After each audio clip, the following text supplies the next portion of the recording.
ये कुंभ वाणी है। अब आप निखिल कुमार से कुंभ समाचार सुनिए। महाकुंभ में कल उत्तर प्रदेश सरकार की कैबिनेट बैठक होगी। मुख्यमंत्री योगी आदित्यनाथ अपने मंत्रिमंडल के साथ आस्था की डुबकी लगाएंगे। पूर्व राष्ट्रपति रामनाथ कोविंद ने अपनी पत्नी और पुत्री के साथ त्रिवेणी में स्नान किया। उन्होंने वन नेशन वन इलेक्शन को देश के आर्थिक विकास के लिए परिवर्तनकारी बताया। मेला क्षेत्र के सेंट्रल हॉस्पिटल में अब तक 100 से ज्यादा हृदय रोग श्रद्धालुओं का उपचार किया गया। और महाकुंभ में पहली बार कल भारतीय जापानी animated film Ramayana the legend of prince Ram के हिंदी संस्करण की विशेष स्क्रीनिंग होगी। महाकुंभ में कल उत्तर प्रदेश सरकार की कैबिनेट बैठक होगी, जिसमें प्रदेश के सभी 54 मंत्री शामिल होंगे। ये बैठक अरैल में मेला प्राधिकरण के त्रिवेणी संकुल में दोपहर 12 बजे से शुरू होगी। और जानकारी दे रहे हैं हमारे सहयोगी प्रवीण मिश्र। बता दें कि जो योगी सरकार की जो मंत्रिमंडल की जो बैठक है कल अरैल में होगी, तो यहाँ पर ये निर्णय लिया गया था कि जो श्रद्धालु आएंगे गंगा स्नान के लिए जो है उनको किसी तरह की दिक्कत न हो, इसलिए ICCC सभागार के बजाय अभी अरैल के त्रिवेणी संकुल में होगी। इसको लेकर के वहाँ पे व्यापक तैयारियां की गई हैं। साथ ही यातायात का प्रबंधन भी किया गया है कि जो आवागमन है वो किसी भी तरह से अव्यवस्थित हो। साथ ही साथ जो इसमें कुल जो मंत्रिमंडल में जो कुछ 54 मंत्री शामिल होंगे और महत्वपूर्ण निर्णय को भी यहाँ पे मंजूरी भी मिलेगी। इसको लेकर के प्रस्ताव भी लिए जाएंगे। 12 बजे के करीब यह बैठक होगी जो है, और लगभग 1-2 घंटे तक ये बैठक चलने वाली है, जिसमें महत्वपूर्ण, इससे पहले 2019 में भी ये बैठक हुई थी तो वहाँ पे निर्णय लिए गए थे। साथ ही साथ ये भी हम बताना चाहेंगे कि आज महाकुंभ मेले में उद्योगपति गौतम अडानी जी पहुंचे थे, राज्यसभा सांसद सुधा मूर्ति भी थी और यहाँ पे आकर के कई कार्यक्रमों में हिस्सा लिया। और जो साथ ही साथ हम बताना चाहिए गौतम अडानी यहाँ से प्रसाद वितरण, हनुमान मंदिर दर्शन, साथ ही साथ गंगा जी का भी आचमन किया। इस तरह से कई कार्यक्रम आज दिन भर से शामिल रहे जी। पूर्व राष्ट्रपति रामनाथ कोविंद ने आज अपनी पत्नी और पुत्री के साथ संगम की पवित्र त्रिवेणी में स्नान किया। इस अवसर पर औद्योगिक विकास मंत्री नंद गोपाल गुप्ता नंदी और प्रख्यात कवि डॉक्टर कुमार विश्वास भी उनके साथ थे। श्री कोविंद ने स्नान के बाद मंत्रोच्चार के बीच त्रिवेणी की पूजा अर्चना की। उन्होंने कहा कि महाकुंभ भारत की आध्यात्मिक धरोहर और सांस्कृतिक समृद्धि का उत्कृष्ट उदाहरण है।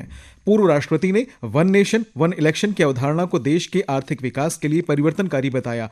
उन्होंने कहा कि इससे देश की GDP और आर्थिक विकास में व्यापक सुधार होगा।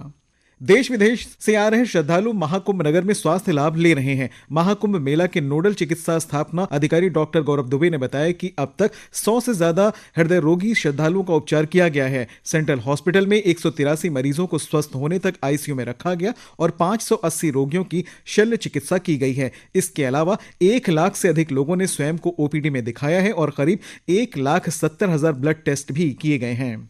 उत्तर प्रदेश राज्य ग्रामीण आजीविका मिशन महाकुंभ में राज्य के 75 जिलों से आए कुटीर उद्योगों को बढ़ावा देने के लिए बिक्री स्टॉल उपलब्ध करा रहा है। और जानकारी दे रहे हैं हमारे संवाददाता शशांक कुमार। मिशन की ओर से ये जो पहल है वो हस्तशिल्पियों, कुटीर उद्योगों और स्वयं सहायता समूहों के लिए एक बड़ा अवसर लेकर आया है अपने उत्पाद बेचने का। और इन्हें ये अवसर मिल रहा है सेक्टर 7 में और साथ ही साथ सेक्टर 1 में गंगा पंडाल के पास। मिशन के जिला प्रबंधक अमित शुक्ला ने आकाशवाणी को बताया कि मेले में कुल 100 स्टॉल लगाए गए हैं।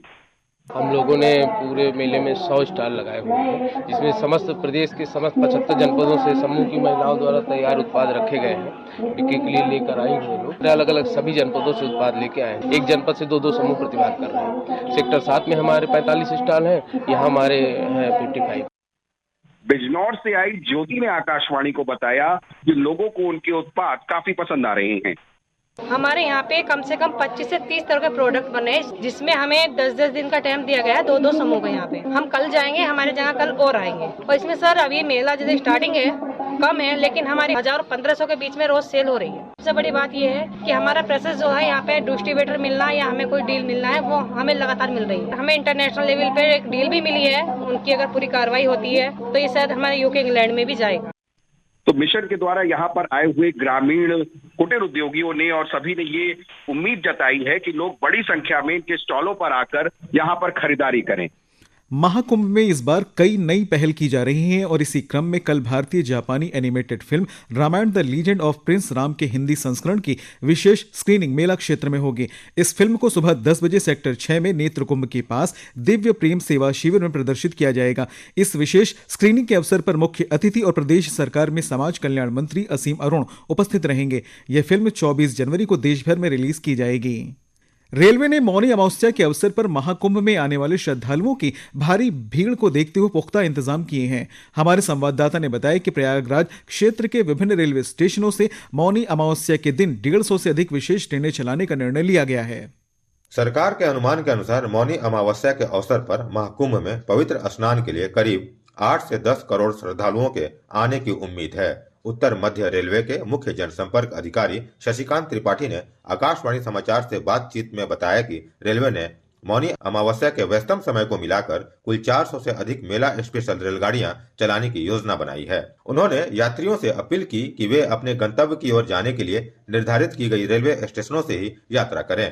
प्रमुख अमृत स्नान है जो 29 जनवरी का मौनी अमावस्या का, हमने इसके लिए कुछ गाड़ियों को जो डाइवर्ट की जा सकती थी उनको डाइवर्ट किया है। कुछ गाड़ियों का हमने टर्मिनल भी चेंज किया है। इस सभी का उद्देश्य यह है कि हम अधिकतम संख्या में शॉर्ट डिस्टेंस मेला स्पेशल ट्रेनों का संचालन कर सकें और हमारा ये उद्देश्य रहेगा कि हम लगभग मौनी अमावस्या में ही रेलवे, पूर्वोत्तर रेलवे, उत्तर रेलवे और उत्तर मध्य रेलवे 150 से अधिक स्पेशल ट्रेनों का संचालन कर सके। और इस पूरे मेला पीरियड की बात की जाए, पूरे मौनी अमावस्या के जो D-1 से D+2 डेज जो पीक डेज होते हैं, इनमें हम लोग 400 से अधिक मेला स्पेशल गाड़ियों का संचालन करेंगे। श्री त्रिपाठी ने आगे बताया कि यात्रियों के लिए आवश्यक सुविधाओं के विस्तार के लिए मेडिकल, रेलवे सुरक्षा बल और रेलवे के वाणिज्य विभाग की टीम योजनाबद्ध तरीके से काम कर रही है। आनंद कुमार, आकाशवाणी समाचार, प्रयागराज। महाकुंभ में श्रद्धालुओं तथा कल्पवासियों की सुरक्षा सुनिश्चित करने के लिए आज खाद्य और रसद विभाग ने एक बैठक की। इसमें विभागीय अधिकारी, LPG वितरक, गैस कंपनियों के प्रतिनिधि और अग्निशमन विभाग के अधिकारी शामिल हुए। बैठक में LPG के रिसाव से हो रही दुर्घटनाओं पर अंकुश लगाने के लिए महत्वपूर्ण दिशा निर्देश दिए गए। अब सिलेंडर की जांच अनिवार्य कर दी गई है और लीकेज मिलने पर सिलेंडर की आपूर्ति तुरंत रोक दी जाएगी। घरेलू गैस सिलेंडर का दुरुपयोग या अनधिकृत सिलेंडरों की बिक्री पाए जाने पर दोषियों के खिलाफ सख्त कार्रवाई की जाएगी। और अब सुनते हैं महाकुंभ के साक्षी बन रहे श्रद्धालुओं के विचार।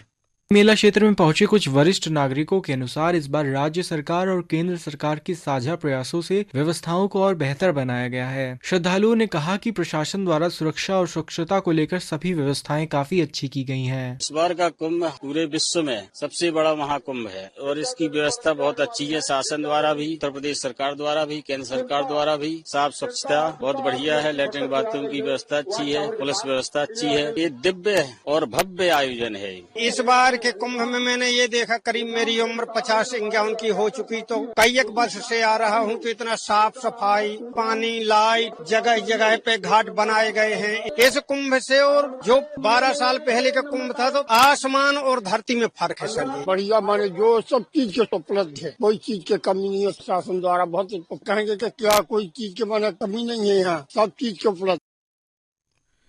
कला और साहित्य की अखिल भारतीय संस्था संस्कार भारती महाकुंभ में कल आदर्श महिलाओं तथा वीरांगनाओं की शोभा यात्रा निकालेगी। केंद्रीय संस्कृति मंत्री गजेंद्र सिंह शेखावत और संस्कार भारती के संगठन मंत्री अभिजीत गोखले इस कार्यक्रम का उद्घाटन करेंगे। और अब मौसम की बात करें तो कल महाकुंभ नगर में न्यूनतम तापमान 12 डिग्री सेल्सियस जबकि अधिकतम तापमान 27 डिग्री सेल्सियस तक जाने का अनुमान है। सुबह के समय हल्का कोहरा छाया रहेगा और दिन के समय धूप निकली रहेगी। और अंत में मुख्य समाचार एक बार फिर।